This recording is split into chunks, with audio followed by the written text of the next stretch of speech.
Hello and welcome back to Where's the Bandwagon. My name is Will and this is part 2 of our breakdown of the end of the world. If you haven't seen part 1 then click on the card on the top right hand side of the screen, otherwise let's just jump right back into it. Rose asks great questions to the Doctor and we get answers which really help set the scene. At one point she says, But hold on, they did this once on Newsround Extra, the sun expanding. There was actually a reporter for Newsround present for this scene and subsequently they wrote a report about it.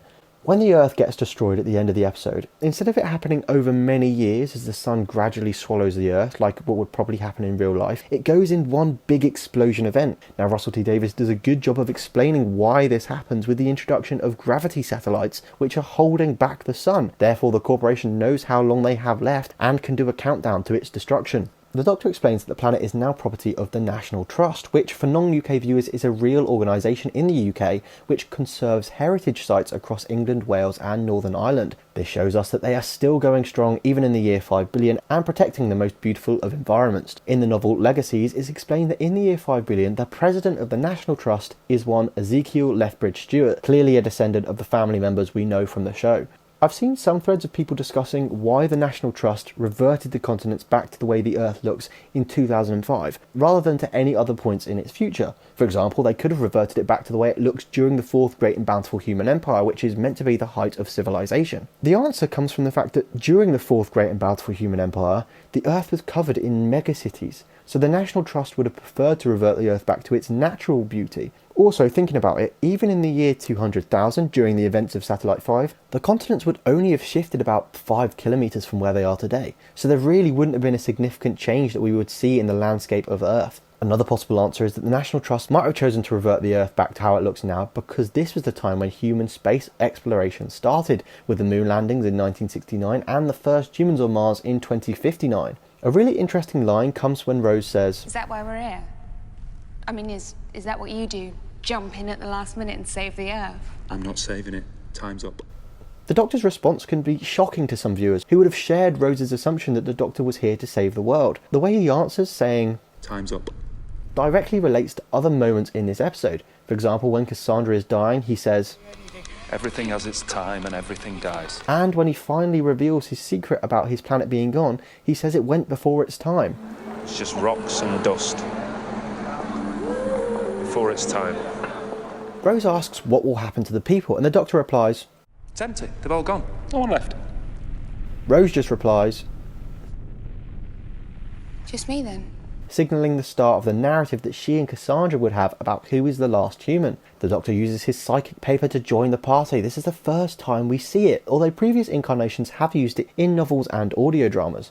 The steward is such a great character in this, and the actor plays it brilliantly. He's kind of sassy and mildly annoyed at everything, like a real steward on a plane who gets mildly annoyed when someone asks him to get him a glass of water. The actor Simon Day has appeared in many big franchises including Star Wars, Sherlock, and also appeared in another Doctor Who episode when he was Rump in Face the Raven. Speaking of his great performance, one of the best delivered lines in the episode comes when he completely naturally and said in such a dry and calm tone says, We have trees. It was through Doctor Who that I first presented with the notion of what an alien looked like. Now you belong to us. And I was thinking the other day, there's my Uncle Jack stopped at petrol stations. For me, to make me laugh, he'd walk up to the petrol pump, which in them days looked like, but you know, kind of had a head on it, and he'd always walk up to it and say, take me to your leader. And I was thinking that probably came from Doctor Who. Take me to your leader. I've always wanted to say that. As aliens are introduced, we get close-up shots of the Doctor and Rose. The Doctor's facial expression's completely different to Rose's. Jabe and her fellow trees give the gift of a cutting from her grandfather, which is basically a baby Groot.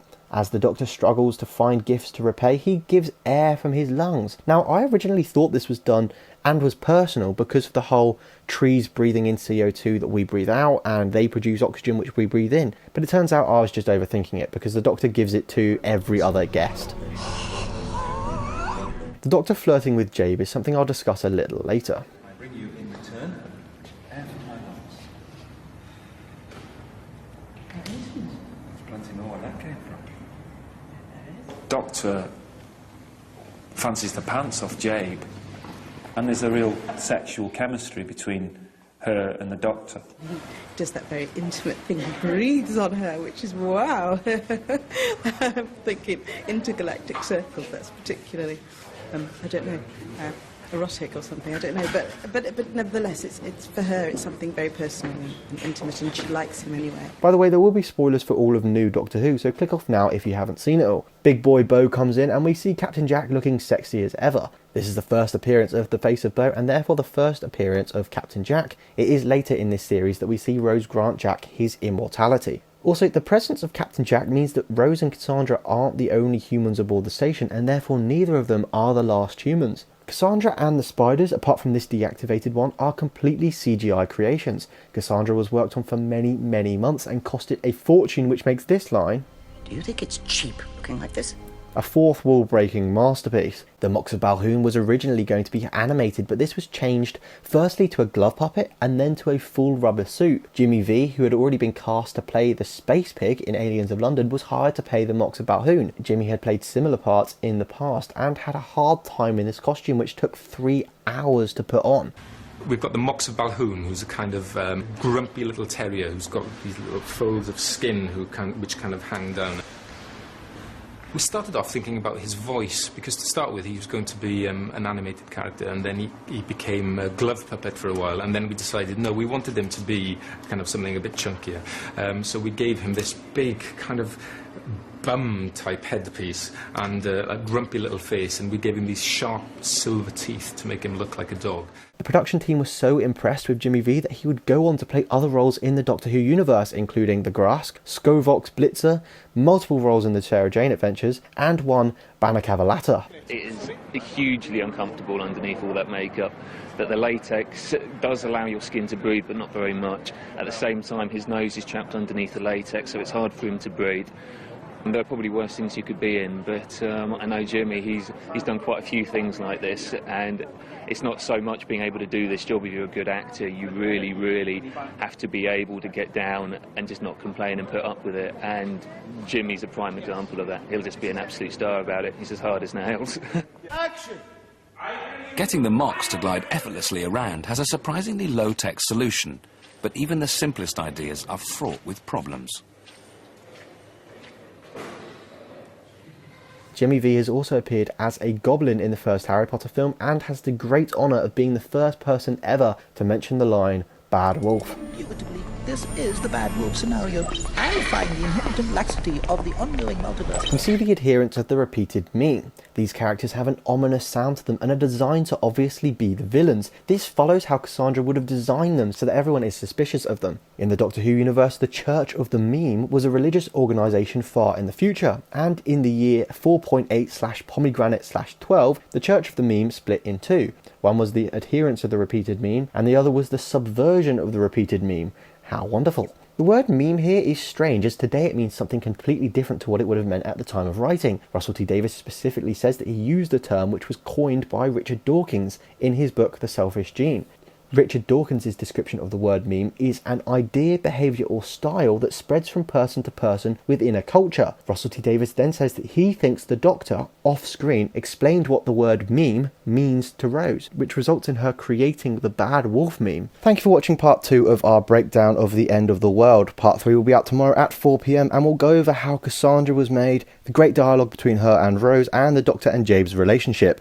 There were a couple of great comments from part 1 which could explain the new Roman Empire line from the episode, so go and check that out.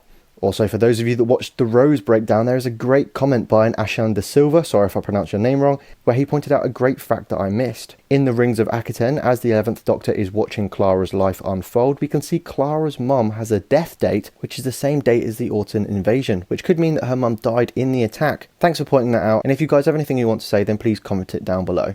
Thanks for watching. Put the devil in me.